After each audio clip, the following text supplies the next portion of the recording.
자, 함께 제목을 한번 같이 읽어볼까요? 시작. 네, 지혜로운 성도의 삶.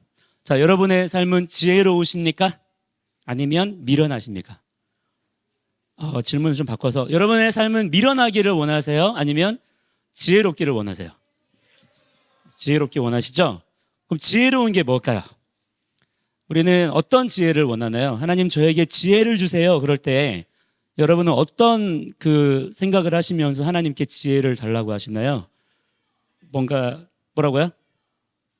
뭐라고 하는 거예요? 뭔가 좀 공부를 잘하고, 그죠? 다른 사람들과 경쟁을 잘했으면 좋겠고, 이겼으면 좋겠고, 그런 것을 위해서 이제 지혜를 달라 이렇게 구할 때가 좀 많이 있는 것 같은데, 근데 이 성경이 말씀하는 지혜라고 하는 것은 우리가 인생을 살아가면서 어떻게 살아갈 것이냐라고 하는 삶의 기준, 또 어떤 위기나 어떤 고난이나 고통이 다가왔을 때 어떻게 이것을 극복하고 관리할 것이냐라고 하는 것에 대한 하나님의 말씀에 대한 지식, 그래서 이 하나님이 주시는 지식과 기술을 어떻게 사용할 것이냐라고 하는 것들에 대한 그런 내용이 된다고 볼 수 있겠는데, 그래서 여러분 보이실지 모르겠는데 그 작은 글씨로 뭐라고 써 있나요? 혹시 보이시나요? 네, 말씀을 통해 배워. 자, 여러분 이런 고민 하십니까? 우리가 하나님의 자녀로서 어떻게 살아가야 되지? 아니면 아까 제가 잠깐 말씀드린 것처럼 죽으면 좋은 데 가겠지, 죽을 날만 기다리며 사시나요? 우리는 충분히 많이, 조금 세상의 기준으로 보자면 지나칠 정도로 이 고민을 많이 해야 될 줄을 믿습니다. 우리가 하나님의 자녀가 되었잖아요. 하나님의 자녀가 되었는데 문제는 그걸로 끝난 게 아니라 우리가 살아야 되잖아요. 살라고 우리에게 명령하셨고 우리에게 영원한 생명을 주셨는데 우리가 사는 것을 영원토록 해야 된단 말이에요. 그렇다면 우리가 어떻게 살아야 될까라고 하는 부분에 대해서 우리가 오늘 한번 그 전체적인 이야기를 나누기보다는 이러한 관점에 있어서 특별히 중요한 게 뭐냐면 사람과 사람 사이의 관계입니다. 자, 이게 굉장히 지금 중요하단 말이에요. 그래서 이 내용들을 함께 좀 나눠보도록 하겠습니다. 자, 질문입니다, 여러분. 신앙은 좋은데 인간성은 엉망이다. 자, 그러면 괜찮아요, 안 괜찮아요? 안 괜찮아요? 기도 진짜 열심히 해요. 기도를 하루에 막 10시간씩 막 이렇게 기도해요. 찬양할 때 막 뛰면서 찬양하고 맨날 눈물 흘리고 막 성경 암송을 66권을 다 해요. 진짜 엄청나 이 사람. 그런데 인간성만 엉망이야. 인간성만 엉망이에요. 교회 안에서는 최고인데 가정 안에서 친구와의 관계 속에서 직장에서 학교에서 관계는 영 어려워요. 자, 그러면 이 사람은 괜찮을까요? 안 괜찮을까요? 정상이에요? 비정상이에요? 그럼 여러분은 정상이에요? 비정상이에요? 비정상이에요? 네, 우리는 정상적으로 살아가는 자들이 돼야 될 줄 믿습니다. 그러니까 인과관계 속에서 우리가 하나님의 말씀을 받은 자들이기 때문에 하나님의 자녀이고 또한 하나님께서 우리의 아버지가 되시기 때문에 그렇기 때문에 그래서 이어지는 우리의 삶이 어때야 되겠어요? 하나님의 말씀을 따라서 하나님의 기준을 따라 바르고 슬기롭고 지혜로운 삶을 살아가는 자들이 돼야 될 줄 믿습니다. 그러면 우리가 예수 믿은 것 때문에 막 인간관계가 틀어지고 왜곡되고 망하고 쫓기고 맨날 이렇게 될까요? 물론 우리가 예수 믿다 보면 우리가 타협하지 말아야 될 포인트가 있고, 그죠? 우리가 싸워야 될 그런 상황들이 있지만 그렇다고 여러분 만나는 사람마다 싸우고 다녀요? 만나는 사람마다 지적질하고 이렇게 다닙니까? 그럼 안 되잖아요. 그래서 우리가 예수님 믿어서 하나님의 자녀가 되었는데 그러면 어떤 인간성을 가지고 어떻게 우리가 살아가야 될 것인가. 그래서 이 질문에 대한 우리의 답은 노다. 여러분, 우리는 신앙도 좋아야 되지만 무엇도 좋아야 돼요? 인간성도 좋아야 됩니다. 이 두 가지가 같이 가야 되는 거예요. 자, 어떤 관계가 있냐면 하나님께서 우리에게 주신 명령을 보시면 하나님 사랑과 이웃 사랑에 대한 명령이 있잖아요. 자, 이 두 가지의 명령은 분리된 명령이 아니에요. 사실은 하나로 움직이는 명령입니다. 물론 구분되어지기는 해요. 이웃이 하나님은 아니잖아요. 그렇죠? 사람이 하나님은 아니기 때문에 우리가 사람을 사랑해야 되지만 하나님처럼 사랑하면 됩니까? 안 됩니까? 안 돼요. 하나님 사랑과 이웃 사랑은 분명히 구분되어야 되지만 한 세트로 움직입니다. 이따가 우리가 쭉 보겠습니다만은 하나님을 어떻게 사랑할 것이냐라고 하는 부분에 있어서 우리가 물론 하나님을 바라보고 예배하고 찬양하고 말씀 보고 이것도 물론 있지만 더 많은 말씀들로 무엇을 명령하고 계시냐면 이웃을 사랑하는 방식으로 하나님을 사랑하라고 말씀하고 계시거든요. 그래서 이웃 사랑은 하나님을 사랑하고 경외하는 자들에게 뗄래야 뗄 수가 있다 없다? 없다는 거예요. 자, 밑에 한번 작은 글씨 이걸 보실까요? 시작. 하나님 사랑과 이웃 사랑은 하나로 연결되어야 돼요. 아시겠죠? 그래서 이 고민을 우리가 이 시간에 한번 해보도록 하겠습니다. 먼저는 여러분 잘 아시듯이 하나님께서 백성들에게 주신 10가지의 명령이 있잖아요. 그걸 뭐라고 해요? 10계명이라고 하죠. 10가지의 계명을 우리에게 주셨어요. 자, 이 10가지의 계명을 여러 가지 이제 다른 여러 가지 분석법이 있는데 이렇게 볼 수 있어요. 첫 번째는 뭐냐면 1, 2, 3계명을 먼저 보는 거예요. 자, 1, 2, 3계명 읽어보겠습니다. 첫 번째, 시작. 두 번째, 세 번째, 하나님을 경외하라. 오타입니다. 하나님을 경외하라. 즉 뭡니까? 이 세 가지를 한마디로 줄이면 하나님만 사랑해야 돼요. 자, 우리는 여러분 하나님만 사랑하는 자들이 돼야 됩니다. 더 여러분 하나님을 향한 사랑이 깊어지시기를 바랍니다. 자, 그러면 여러분 하나님 사랑하는 거 여러분 원하세요? 하나님 사랑해야 돼요? 안 사랑해도 돼요? 사랑해야죠? 그럼 어떻게 하는 거예요? 하나님 사랑 어떻게 하면 되죠? 여러분 하나님 우리 두 눈에 보입니까 지금? 하나님 내가 이렇게 허공을 휘저 만져지나요? 어떻게 하면 그러면 우리는 하나님을 사랑할 수 있죠? 자, 거기에 대한 답으로 방법으로 주신 게 뒤에 나오는 말씀들이에요. 한번 읽어볼까요? 네 번째 시작. 다섯 번째는 여섯 번째, 일곱 번째, 여덟 번째, 아홉 번째, 열 번째. 네, 이 안식일을 지켜라라고 하는 부분도 우리가 얼핏 생각하면은 이것도 앞에 있는 부분과 연결돼야 되지 않을까 생각할 수 있지만 사실은 안식일을 지키는 구체적인 규례들을 살펴보면 더 많은 부분으로 이웃을 배려해야 되고 이웃과의 관계성에 지켜야 될 규칙들이 이런 것들이 되게 많아요. 그래서 이 4계명부터 10번째 계명까지의 모든 내용을 하나로 한마디로 뭐라고 또한 말할 수 있을까요? 이웃을 사랑하라는 말씀으로 요약을 할 수가 있습니다. 그러니까 이렇게 여러분 10계명을 보자면 하나님은 우리에게 어쩌면 한 가지의 명령을 주신 거예요. 그게 뭡니까? 하나님을 사랑하는 자가 되라는 거예요. 여러분 하나님을 사랑하는 자가 됩시다. 자, 그런데 그것을 막연하게 그냥 명령만 주신 게 아니라 야 내가 명령할 테니까 너희들 알아서 한번 해봐 이게 아니라 하나님은 구체적인 방법을 우리에게 가르쳐 주신다는 거예요. 그게 뭡니까? 이러한 구체적인 말씀들을 통해서 우리가 뭐 하는 거라는 거예요? 이웃을 사랑하는 자가 되면서 그들을 사랑하는 방식으로 하나님을 사랑하는 자가 되라는 거예요. 단 이웃을 사랑하라고 했을 때에 내 마음대로 그냥 내 느껴지는 대로 내 기분 따라 감정 따라 내 기준대로 그렇게 막 사랑하는 건가요? 그냥 서로 기분 좋은 대로 막 하면 사랑하는 거예요? 자, 우리는 사랑의 정의를 이렇게 내리고 갑시다. 따라합니다. 사랑은 하나님의 말씀대로 그에게 행하는 것이다. 여러분 사랑은 감정이 아닙니다. 물론 감정이 포함되기도 하지만 그 감정이 곧 사랑이다 이렇게 생각하면 안 되는 거예요. 성경이 말씀해 주는 사랑이란 무엇입니까? 그 사람에게 말씀대로 행하는 거예요. 예를 들어서 부모님 사랑하십니까? 어떻게 사랑하시죠? 부모님 사랑하니까 막 머리도 쓰다듬어 주고 어깨도 뭐 척척하고 그렇게 하나요? 어떻게 사랑해야 되나요? 부모님을 향한 온전한 사랑은 무엇이죠? 하나님의 말씀대로 부모님께 행하는 것입니다. 어떻게 하는 거예요? 부모님을 공경하는 것입니다. 자녀를 사랑하시나요? 어떻게 사랑하시죠? 어떻게 사랑하나요? 그냥 막 사주면 되나요? 그냥 막 좋은 거 주면 되나요? 하나님의 말씀대로 그에게 행하는 것입니다. 아이의 마음에는 미련한 것이 얽혔으나 징계하는 채찍이 이를 멀리 쫓아내리라. 막 이런 말씀을 막 그에게 행하는 것입니다. 이게 사랑하는 것입니다. 많이 사랑해 주시기 바랍니다. 친구들끼리는 어떻게 사랑하는 거죠? 그냥 막 애정을 구걸하면 되나요? 그에게도 마찬가지로 하나님의 말씀대로 그에게 행하는 것이 가장 온전한 사랑입니다. 자, 이런 식으로 우리가 사랑이라는 개념을 좀 새롭게 정의를 하고 이 내용들을 함께 좀 나눴으면 좋겠어요. 첫 번째로 이웃사랑에 대해서 나눴고요. 두 번째, 쉐마 이스라엘 명령 우리가 암송하잖아요. 그죠? 자, 쉐마 이스라엘 말씀 암송 한번 해보겠습니다. 시작. 이스라엘아 들으라. 우리 하나님 여호와는 오직 유일한 여호와이시니 너는 마음을 다하고 뜻을 다하고 힘을 다하여 내 하나님 여호와를 사랑하라.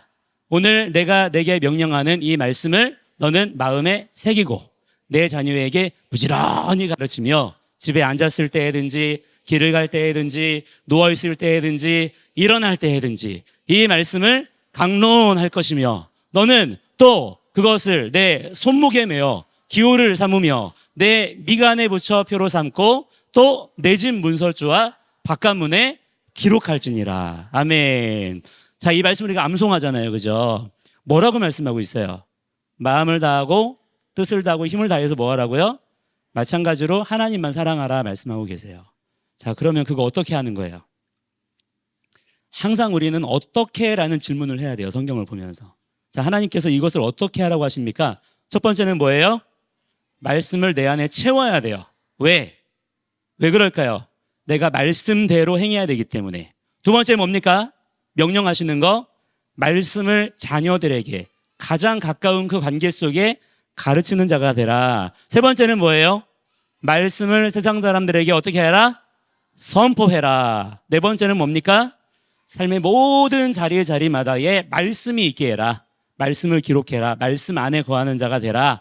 자, 이 모든 것들이 뭐냐면 여러분 이 말씀을 잘 보시면 하나님께서 말씀을 새겨라 했을 때 그 새겨진 말씀이 막 공중에 둥둥 떠다니나요? 내 마음속에만 이렇게 있나요? 하나님은 인간 관계 속에서 말씀을 살아내라, 풀어내라 말씀하고 있으시면서 우리에게 하나님을 사랑하는 방법을 구체적으로 가르치신다라고 하는 거예요. 자, 아브라함을 부르실 때도 마찬가지입니다. 하나님께서 뭐라고 아브라함을 부르시냐면 큰 민족을 이루고 강대한 나라가 되게 하겠다. 약속하셨어요. 어떻게? 라는 질문을 해야 돼요. 뭐라고 말씀하시나요? 천하 만민이 복을 얻게 될 거라는 거예요. 이게 어떻게 이루어지는 거예요? 하나님께서 이렇게 말씀하십니다. 내가 아브라함을 선택한 것은 그가 자식들과 자손을 잘 가르쳐서 나에게 순종하게 하고 옳고 바른 일을 하도록 가르치라는 뜻에서 한 것이다. 아멘. 자, 마찬가지로 아브라함이 어떻게 하면 거룩한 민족과 나라를 이루고 하나님의 그 귀하신 뜻을 드러낼 것이냐. 하나님께서 명령하신 대로 인간 관계의 질서를 바르게 세우라는 거예요. 그 관계 안에서 하나님께서 일하시겠다라고 하는 겁니다. 자, 다음 예시를 보면 자, 초대교회 성도들이 성령의 충만함을 받았어요. 성령을 받았어요. 뜨거워졌어요. 각기 막 다른 언어들로 말하기를 시작하고요. 여러 가지 많은 은사가 나타났어요. 자, 그런데 가장 결정적으로 이렇게 은혜 받고 성령 충만함 받은 사람들에게 어떤 일이 일어났을까요? 함께 읽어보겠습니다. 시작. 믿는 사람이 다 함께 있어 서로 통용하고 또 재산과 소유를 팔아 각 사람의 필요를 따라 나눠주며 날마다 마음을 같이하여 성전에 모이기를 힘쓰고 집에서 떡을 떼며 기쁨과 순전한 마음으로 음식을 먹고 하나님을 찬미하며 또 온 백성에게 칭송을 받으니 주께서 구원받는 사람을 날마다 더하게 하시니라. 아멘. 자, 성령 충만 받았더니 그냥 교회만 나와가지고 기도만 하고 찬양만 하고 말씀만 보고 그러던가요? 아니라는 거예요. 인간 관계 속으로 들어가서 살아내는 거예요. 서로의 연결고리를 하나님의 말씀으로 채우고 그 말씀대로 그를 섬기고 존중하고 배려하고 위로하고 도와주고 이러한 삶이 일어나게 되어지고 회복이 되어지는 역사가 나타나게 된다는 것입니다. 자, 그러한 역사가 지금 이 자리에 있는 우리들에게 일어나야 될 줄 믿습니다. 우리가 은혜 받았다고 성령 받았다고 그냥 어떤 특정 종교 행위에만 매몰되는 것이 아니라, 그죠? 하나님의 말씀의 능력으로 살아내는 자들이 되어야 될 줄 믿습니다. 자, 우리가 그 얘기를 지금 할 거라 이 말이에요. 자, 그래서 인성교육이 필요한 이유가 뭐냐? 한번 밑에 한번 읽어볼게요. 시작. 사람다운 사람으로 교육하여 하나님을 경외하는 삶을 살도록 이끌어주기 위해서다. 자, 꼭 기억하시고, 왜 우리 예수 믿는 사람들이 특별히 말씀을 통해서요. 말씀을 통해서 세상에 있는 어떤 뭐 윤리, 도덕 이런 거 가지고 하자는 게 아니라 말씀으로 인성교육 될까요? 안 될까요? 돼요. 왜냐하면 하나님께서 사람을 지으셨잖아요. 그죠? 하나님보다 사람을 더 잘 아시는 분이 계십니까? 그분은 우리의 체질을 아시는 분이고요. 우리의 머리털까지도 세신 바가 되신 분이라 그랬잖아요. 그죠? 그렇기 때문에 인성교육은 누구에게 배워야 돼요? 하나님께 배워야 됩니다. 사람 됨됨이에요. 우리가 어떻게 사는 것이 하나님이 지으신 사람의 온전한 모습이냐 하는 것은 다른 데서 배울 게 아니라 하나님의 말씀을 통해서만 배울 수 있는 것이다. 그래서 우리가 이 안에서 이 얘기를 지금 하고 있는 것입니다. 자, 먼저는 우리가 문제인식을 해야 되는 게 뭐냐면 지금 이 시대는 인성교육이 망가져 버렸어요. 그 증거들을 어렵지 않게 금방금방 우리가 찾아낼 수가 있습니다. 영상 한 3꼭지를 보여드릴 텐데요.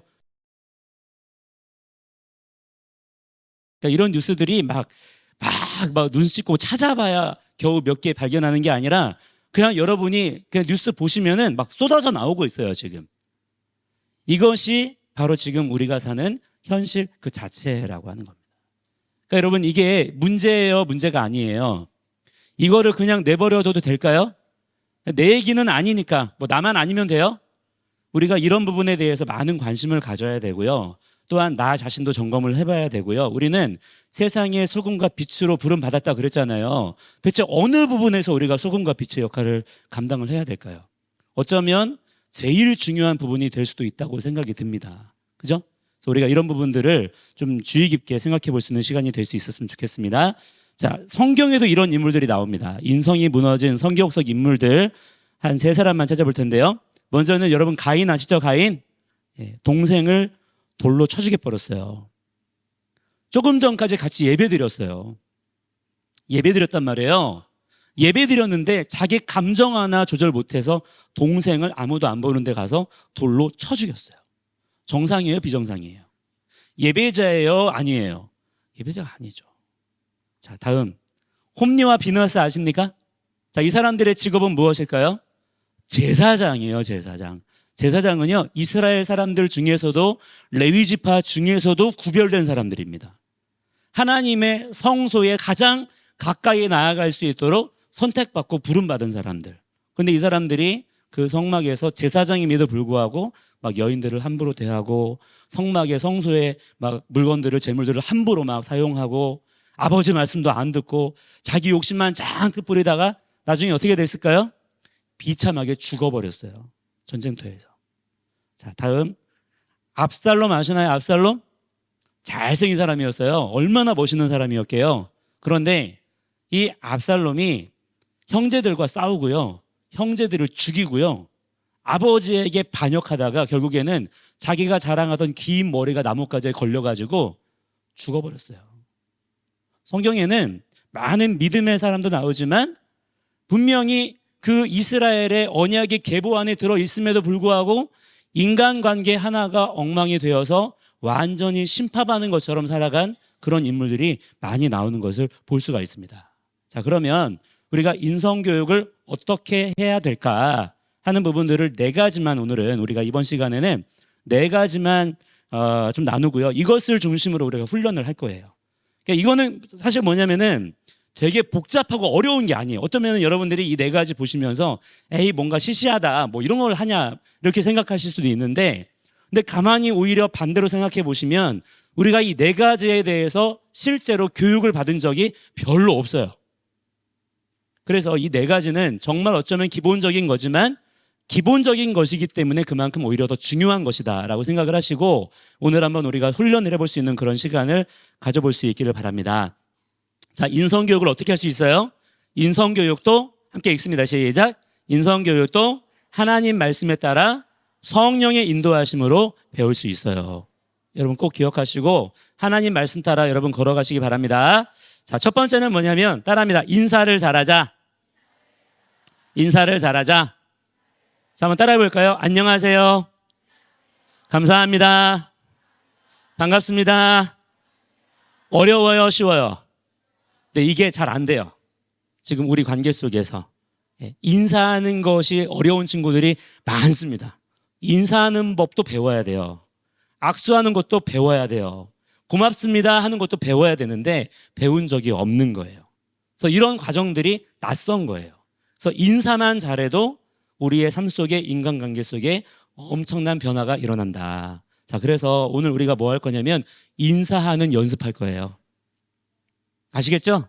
우리가 이따 조별로 인사하는 연습 같이 하도록 하겠습니다. 자, 두 번째는 뭐냐면 따라합니다. 부모님께 즉각 순종. 부모님께 즉각 순종. 자, 부모님은 어떤 분이시냐면 모든 인간관계의 기본입니다. 출발점. 가장 중요해요. 그러니까 부모님을 공경할 줄 모르는 사람이 다른 사람들하고는 잘 지낼까요? 그럴 수가 있다 없다? 그럴 수가 없어요. 그러니까 여러분이 다른 사람들과 인간관계를 잘하기 위해서는 누구와의 관계가 먼저 바르게 세워져야 돼요? 부모님을 공경하는 것부터 바로 세워져야 되는데, 근데 부모님을 공경하는 법은 뭐냐면 부모님 말씀에 순종하는 거잖아요. 순종하는 방법은 뭐냐면 따라합니다. 즉각 순종. 즉각 순종.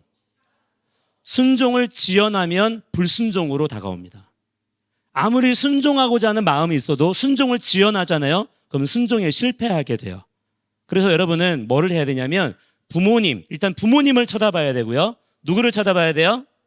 자, 우리 믿음의 사람들이 이게 기본입니다. 그러면 나머지 관계는 자연스럽게 풀어져요. 부모님을 쳐다봐야 되고요. 부모님을 쳐다보면서 뭐 해야 돼요? 부모님 말씀을 잘 듣고 들은 즉시로 행동하자. 자, 이거를 또 여러 가지 상황들을 통해서 훈련해보고 연습해보는 시간을 갖도록 하겠습니다. 자, 세 번째. 가장 소중하지만 가장 가볍게 여길 수 있는 따라합니다. 가까운 관계부터. 가까운 관계부터. 자, 누가 있을까요? 가까운 관계인데 제일 사이가 안 좋은 관계 누구예요? 형제예요, 형제. 친구보다 못해. 모르는 이웃보다 못해요.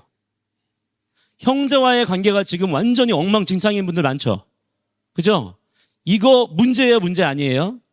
원래는 형제 사이에 누구보다 사이가 좋아야 정상이죠? 근데 그렇지 못한 친구들이 많습니다. 그래서 우리가 이 부분을 반드시 오늘 돌파하는 역사가 일어나게 되기를 바랍니다. 형제 사이에 사이가 제일 좋아야 돼요. 그래서 형제, 그리고 가족 간에, 또 여러분 친구들 중에서도 제일 친한 친구들 있잖아요. 이렇게 가까운 관계일수록 우리가 소홀히 하기가 쉽잖아요. 그죠? 함부로 말하기가 쉽고 대충 하기가 쉬운데 오히려 반대로 생각해서 우리는 가까운 관계일수록 더 예의를 갖춰야 되고 존중할 수 있어야 되고 배려할 수 있어야 된다. 여러분 당연해요? 당연하지 않아요? 당연한데 자리가 안 되잖아요. 그죠? 이것도 우리가 배워야 되고 훈련을 해야 되는 부분이 되겠습니다. 자, 마지막 네 번째는 뭐냐면 따라합니다. 칭찬과 존경하기. 다시 한번 칭찬과 존경하기. 네. 칭찬 받고 싶어요? 안 받고 싶어요? 칭찬 받으면 좋아요? 안 좋아요? 누가 나를 존경해 주면 좋아요? 안 좋아요? 좋잖아요. 그런데 내가 받기는 원하지만 가장 주기에는 인색한 것이 뭐냐면 칭찬과 존경이더라고요. 그래서 우리 칭찬도 그냥 사탕발림에 말한다고 칭찬이 아니라 듣기 좋은 말이라고 다 칭찬이 아닙니다. 칭찬도 배워야 되는데 여러분 칭찬 배운 적 있으세요? 칭찬 배운 적이 별로 없어요. 칭찬하는 법도 배운 적이 없고 칭찬을 받는 법도 배운 적이 없어요. 그래서 우리는 칭찬에 대해서 굉장히 왜곡된 인식을 많이 가지고 있어요. 그래서 오늘 여러분 우리가 칭찬하는 법을 일단 배우고요. 그 다음에 마지막 부분에 가서는 칭찬 받는 법을 조별로 연습하시면서 훈련해보는 그런 시간을 갖도록 하겠습니다. 자, 첫 번째 뭐라고 했죠? 따라합니다. 인사를 잘하자. 두 번째, 부모님께 즉각 순종. 세 번째, 가까운 관계부터. 네 번째, 칭찬과 존경하기. 자, 이 네 가지를 각 조별로 훈련해보는 시간을 갖도록 하겠습니다. 아시겠죠? 자, 그러면 이제 각 조에 우리 선교사님들께서 다 그 교환 가지고 계시죠? 가지고 편한 자리로 이동하시면 좋겠어요. 그래서 저 지금 중층에도 자리가 많이 있고요. 이제 주변에 따닥따닥 붙어 있으면 아무래도 그 집중해서 하기가 어려우시니까 좀 공간을 확보를 하셔가지고 저 로비도 괜찮고요. 여기도 괜찮습니다. 나오셔서 그 네 가지 사안에 대해서 함께 연습해 보시고 훈련해 보시는 시간을 가지고 저희가 이 자리에 다시 모여라 할 때 모일 수 있도록 그렇게 하겠습니다. 지금부터 시작하겠습니다.